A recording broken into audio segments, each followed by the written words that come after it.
Kibinyo kita Keresia ate nabo bafather yasigala mutonzi nga yo 76 lwakwache neewunyiza nti yo nabadde alabikanga omukulu nnyo ate ku myaka gye kitalo nnyo ekyamama ekyasenga wa Bobi Wine oba mbere mukyalo yafudde ku weekend Selector David tusaasirire nnyo Bobi Nina Rose wabula weekend baddemu obuntu obwangu tugenda kutuukirako mu yavudde ku mitimbagano enjo sekandi mbu okusinza ku mukyala we nti oli yamutomezze mu motoka mu bugenderivu olw'ebyobugagga bya Paulo Kafeero bannaye ebintu bya Kafeero ebintu bya ebyobugagga bigenda kutta abantu bamalewo oyo so si bw'atyo bw'ali ali ku ndiri bamutomedde ye mukyala we kyagamba nti mu bugenderevu sekandi saamulabyeko naye omukyala we oyo nagenza omusisinkana ng'akaaba nti embalala eri nga wakava emukono embalala so si embalala bwe bamutomeredde naye naye tugenda mutuukako Abdulmulas bwe yayimba enkulu tenywa yafudde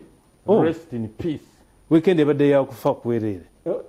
tusooke wa kibinyo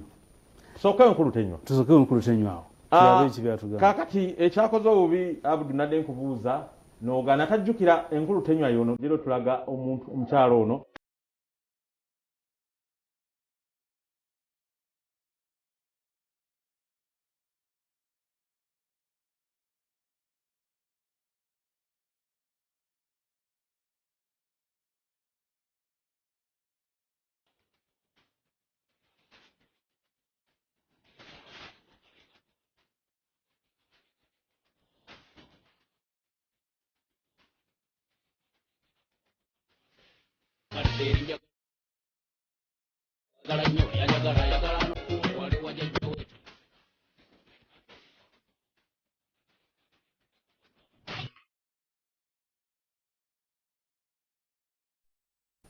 omukyalo oyo ow'enkulu tenywa ono Nina Rose ebyamuguddeko wabitegedde mu bizibu ebingi bya Dada Andre ne Black Market Records byafunayo ne Bruno K bonna ono yagambye bannaye kabaddemu okumbatiza sooka oddeyo kwoli kaakati Arnold Muwonge omusumba ne bamunyikidde n'agamba bannaye yalokose byensi yabyesonyiye tukiddwako omanyi omuntu abeera mulokole bifa abakatuliki tukiriza person kibeeri mu mwoyo gwo kimulinya paati nene mwana liyo omuntu kuli obolokose buli muntu azaalibwa ajja kwonoona kaakati oli ye mama wa Bobby senga wa Bobby Josephine mu maaso wali oyo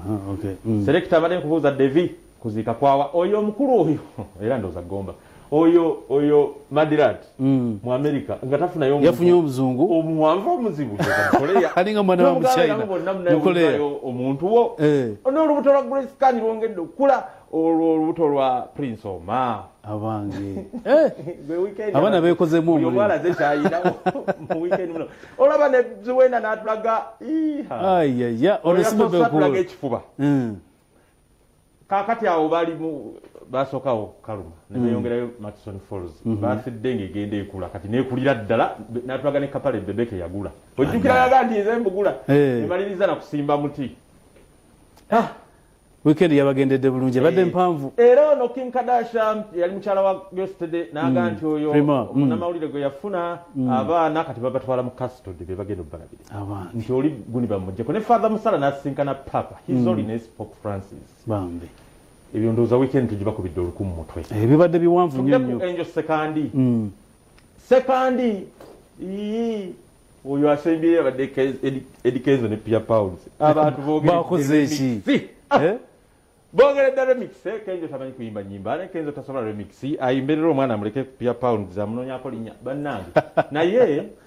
tulage ku enjo sekandi nabagambye nti ebintu bya Paulo Kafeero tebiggwa nga kooti ekyalemedde okusala omusango ogw'okumuziikula n'okumuleka oyo sekandi nagambye nti embalala bamutomeredde mu motoka wali okubisa emukono ne bagamba mukyala we n'agamba nti bakikoze mu bugenderevu nti ono amanyi ono yali muyimbi wa Paulo Kafeero eyayimba oluyimba olujjukira obulamu bwe butyo tetwafuna bwaddembe era nekituufu yaluyimba era obulamu kati omukyala yabadde akaaba nti abaagaza sekandi mwagaza kitatu bw'amanyi ebyobugagga bya Kafeero bingi ekati agamba nti bakikola ku lw'ensonga eyo baba ngagala aveewo olw'ensonga eyo nti bamugamba nti bw'otove emmotoka gye babaddemu bw'otove mu bintu bya Kafeero ogenda kufa ssebo naga kati nze nkole ntya kuba Kafeero yabinnaamira bonna babeera bukunja talina musango iyi mmotoka kati naga nti bwe yamaze otomera nadda n'atomera ne bagenda nga bwe bamulaamiriza motoka number plate eri awo wansi oyo nno omwana bamuyita Simon asemba ku kono gola bafaanana Kafeero musika ye yabula dda South Africa ali ku left ow'enviiri ennyingi oyo era y'omu ku baana tukusiibula atulaba Kafeero gwe twogerako tugenda kulekera interview oy'omukyalo ono wa sekandi n'omukyala bang'e nti Paulo Kafeero yalina n'omukyala omuzungu omulala atali oyo omwana w'omuzungu entaana ye era ng'alina n'omwana omuzungu abaana bali 15 abaddala nti n'abalala bangi tebagenda na mu kkooti kati ye kyekimussa otegedde ebintu biwanvu ebyabona nga tumaze okukubira nga tugenze ne ku poliisi bawamba mutabani waffe kumala ssaawa nga 8 ne bamuza ne bamugamba ati genda ogambe kitaawo nti mu ngeri yonna tumwesobolera ne mugamba tuddeyo ku poliisi n'angamba twalipootinga tebaatuyamba bannamawulire mbatuusemu siyambibwanga kati lwabadde lwajjo